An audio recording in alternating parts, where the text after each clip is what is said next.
Puji Tuhan, saudara sekalian, kita akan membaca firman Tuhan dalam perenungan ini. Bagi Bapak Ibu dimanapun saudara-saudara berada, pada kesempatan minggu ini untuk kita menikmati Tuhan. Mari sama-sama kita berdoa.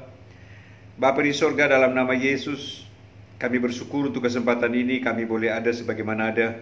Kami mau menikmati Tuhan dalam persekutuan untuk mendengarkan kebenaran firman Tuhan. Kami perlu akan kebenaran firman-Mu ya Bapa. Firman Tuhan yang akan memberikan kami pengertian untuk lebih lagi kami mengenal Engkau. Firman Tuhan yang senantiasa membawa kami pada kebenaran demi kebenaran. Sebab itu Bapa, berfirmanlah lewat hamba-Mu Engkau urapi buka rasa firman Tuhan. Dan kepada setiap semua kami yang mendengarkan akan kebenaran firman Tuhan, kami boleh mengalami lawatan yang dari Tuhan, pemulihan yang dari Engkau dalam roh-Mu. Terima kasih Bapa di sorga, kami akan dengarkan kebenaran firman-Mu dalam nama Tuhan Yesus Kristus. Haleluya. Amin. Puji Tuhan, saya mau baca firman Tuhan dalam perenungan pada kesempatan ini. Dalam kitab Efesus pasal 5 ayatnya yang ke-15 sampai ayatnya yang ke-17 berkata demikian. Efesus pasal 5 ayat 15 sampai 17. Karena itu, perhatikanlah dengan seksama bagaimana kamu hidup. Janganlah seperti orang bebal, tetapi seperti orang arif. Dan pergunakanlah waktu yang ada, karena hari-hari ini adalah jahat. Sebab itu, janganlah kamu bodoh, tetapi usahakanlah supaya kamu mengerti kehendak Tuhan. Puji Tuhan. Haleluya. Saya mau beri judul khotbah pada kesempatan ini, saudara-saudara, bicara tentang hidup ini adalah kesempatan. Kesempatan itu bicara waktu yang Tuhan berikan kepada kita. Puji Tuhan. Dan kalau kita ada hari ini adalah bicara tentang kesempatan. Hari kemarin, hari ini. Dan kalau Tuhan izinkan kita bisa menikmati hari besok pada beberapa detik, menit ke depan, juga itu kesempatan. Dan waktu yang Tuhan berikan sebagai sebuah kesempatan, ternyata dalam Alkitab juga pun memberikan sebuah perhatian yang dikatakan perhatikanlah dengan seksama bagaimana kamu hidup. Saudara-saudara, kalau kita memperhatikan keberadaan kita dari hari datang kepada hari dalam waktu yang Tuhan berikan, kita mau jujur bahwa ada banyak kesempatan yang kita lewatkan begitu saja. Ada banyak kesempatan yang kita lewatkan sedemikian rupa hanya untuk memuaskan keinginan diri, hanya untuk memuaskan kedagingan dalam diri. Kalau kita membuat sebuah persentase, saudara-saudara, perkara-perkara yang kita lakukan yang memuliakan nama Tuhan, hal-hal yang kita lakukan yang senantiasa menyenangkan hati Tuhan, mungkin sedikit persentasinya, saudara-saudara, bila dibandingkan dengan waktu yang Tuhan berikan untuk kita pergunakan dalam hari-hari hidup ini. Alkitab berkata, perhatikanlah dengan seksama.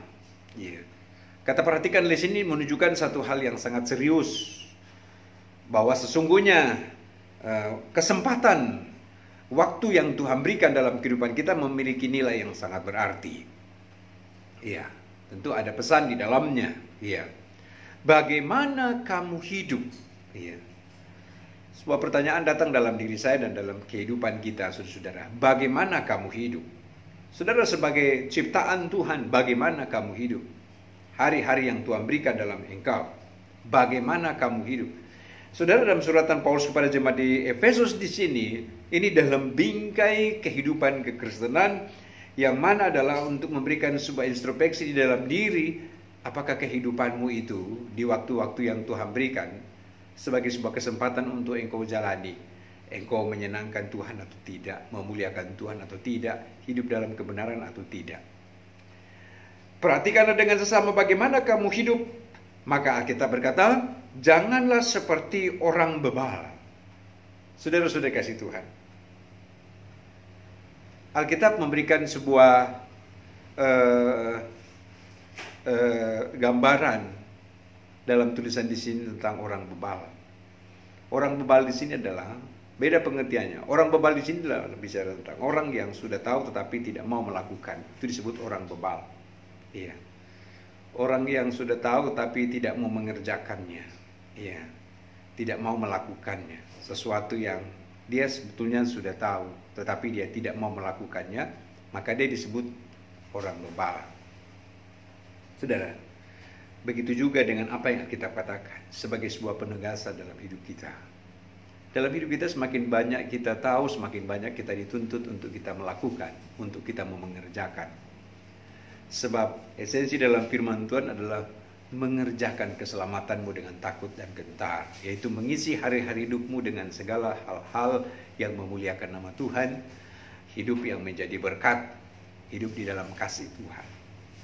Firman berkata, janganlah seperti orang bebal, saudara-saudara dikasih Tuhan, tetapi seperti orang arif. Orang arif di sini paralel dengan orang bijaksana, yang dia mengerti betul dan dia mau melakukannya, yang dia memahami dan dia mau mengerjakannya. Jauh berbeda dengan orang bebal.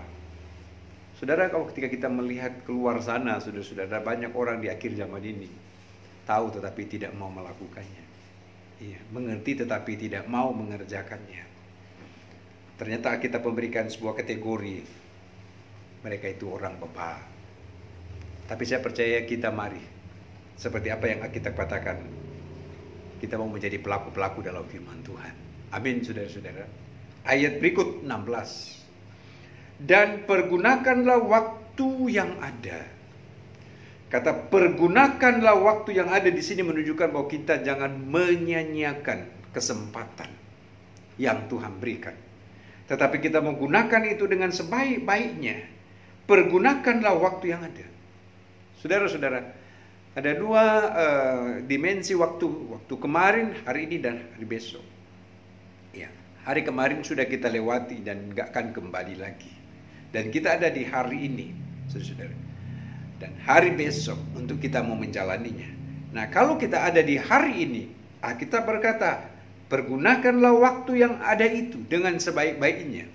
Iya. Untuk engkau tidak menyanyiakan waktu itu, kesempatan yang Tuhan berikan. Kalau kita tidak menggunakan, maka kita akan disebut sebagai orang bebal. Artinya adalah, ketika kita tidak melakukannya, tidak mengisinya dengan hari-hari yang Tuhan berikan kepada kita dengan perkara-perkara yang senantiasa memuliakan akan nama Tuhan. Dan pergunakanlah waktu yang ada, karena hari-hari ini adalah jahat. Saudara-saudara dikasih Tuhan, kenapa ini berdekatan kalimat bicara soal pergunakan waktu dan hari-hari yang jahat? Saudara, ada kecenderungan orang dalam situasi yang serba sulit dan sukar. Iya, dia pun juga sulit dan sukar untuk menjadi pribadi yang menjadi berkat. Iya. Tetapi saya mau sampaikan kepada kita, di tengah kesulitan apapun yang kau hadapi, mari, seperti apa yang Alkitab katakan, kita mau memperhatikan hidup ini, agar supaya kita tidak menjadi orang bebal. Kita tahu menggunakan waktu-waktu yang Tuhan berikan. Bangun pagi, siang hari, sore hari, malam hari, itu adalah anugerah Tuhan dalam hidupmu. Saudara-saudara, tadi saya katakan untuk kita tidak melewatkan begitu saja. Membangun persekutuan dengan Tuhan, ya, tahu memuji Tuhan, memuliakan akan nama Tuhan. Pergunakan itu dengan sebaik-baiknya, karena hari-hari ini adalah jahat. Saudara, kejahatan Alkitab berkata tulisan firman Tuhan makin bertambah-tambah. Iya, kita ada dalam sebuah lintasan waktu yang diperhadapkan pada banyak tantangan. Yang Alkitab katakan kejahatan demi kejahatan. Ke depan ini kita tidak tahu seperti apa yang akan terjadi, tetapi kejahatan makin menjadi-jadi. Sebab Alkitab menulis demikian. Akan datang masa yang sukar. Kesukaran itulah yang dimaksud berkaitan dengan berbagai-bagai kejahatan terjadi. Dan kita ada di dalamnya. Dalam artian adalah kita ada dalam sebuah lingkaran di mana kejahatan yang ada di sekitar kita di kiri kanan. Tapi kalau kita tahu menggunakan waktu untuk Tuhan, maka saya percaya saudara-saudara, kita tidak akan disebut sebagai orang yang bebal. Nanti di bawah juga ayat selanjutnya, kita tidak disebut sebagai orang yang bodoh.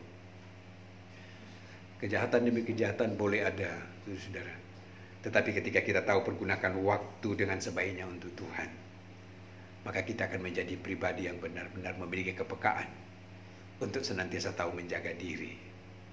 Orang yang tidak bisa menjaga diri di dunia yang jahat kejahatan demi kejahatan yang bertambah-tambah, maka Alkitab akan berkata, dia orang bebal, dia orang bodoh. Dan pergunakanlah waktu yang ada karena hari-hari ini adalah jahat, ayat 17. Sebab itu janganlah kamu bodoh, tetapi usahakanlah supaya kamu mengerti kehendak Tuhan. Untuk mau mengerti kehendak Tuhan, kita harus tahu menggunakan waktu-waktu kita itu untuk Tuhan. Saudara-saudara, untuk supaya kamu jangan bodoh. Saudara, di akhir renungan saya memberikan sebuah kisah di dalam Alkitab, perumpamaan tentang 10 gadis. 5 gadis bodoh, 5 gadis bijaksana. Mereka sedang menanti-nantikan mempelai pesta datang.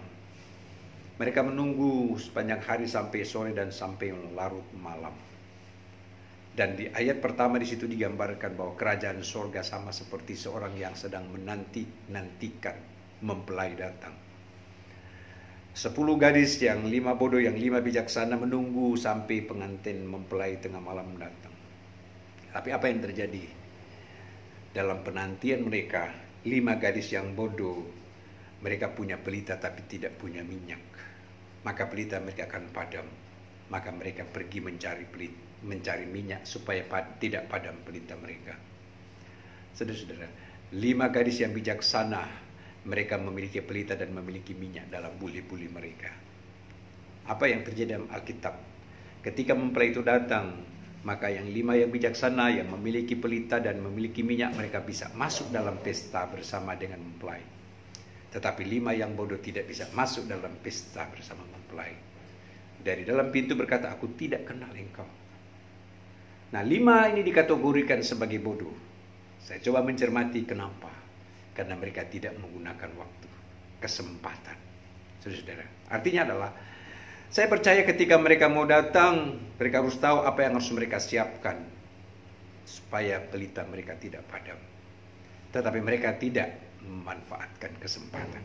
Mereka tidak menggunakan kesempatan itu dengan sebaik-baiknya dalam durasi waktu yang mereka tidak tahu sampai kapan itu mempelai datang.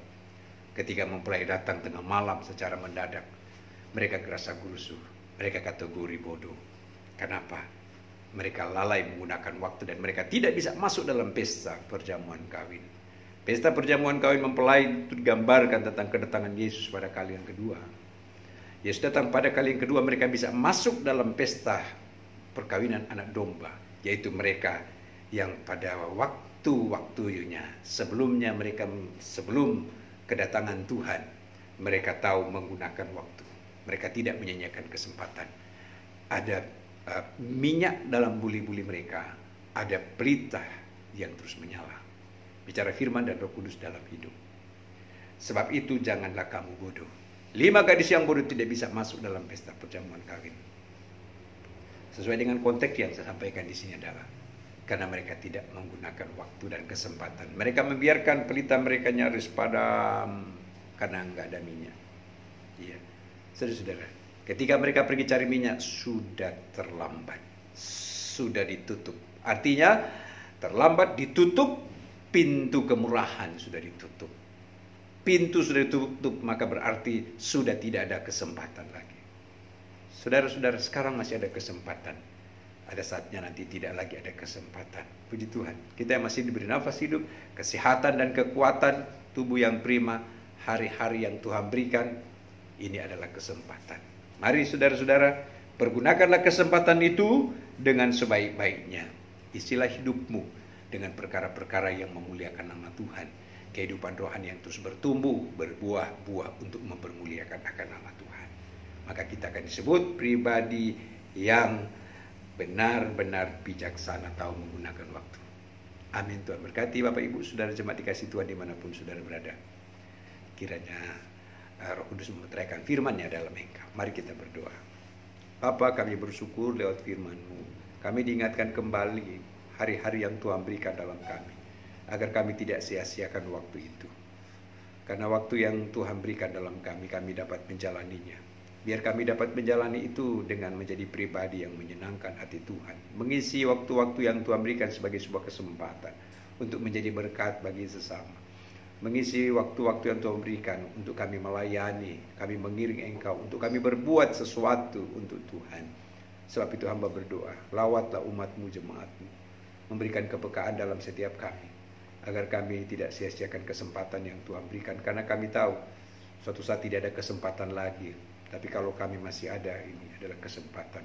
Bapak, Ibu, anak muda, semua kami Tuhan, bawalah kami selalu dalam kebenaran-Mu, agar kami bisa masuk dalam pesta perjamuan kawin anak domba, yaitu berjumpa dengan Engkau sebagai Tuhan dan Juru Selamat. Karena di hari-hari kami tahu menggunakan waktu itu.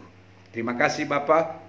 Hamba berdoa lawat jemaat Tuhan yang mendengarkan tayangan ini, entah Bapak, Ibu, anak-anak muda, biar mereka diberkati Tuhan. Berkat jasmani, berkat rohani, dalam nama Tuhan Yesus Kristus. Haleluya. Amin. Tuhan Yesus memberkati saudara sekalian. Amin.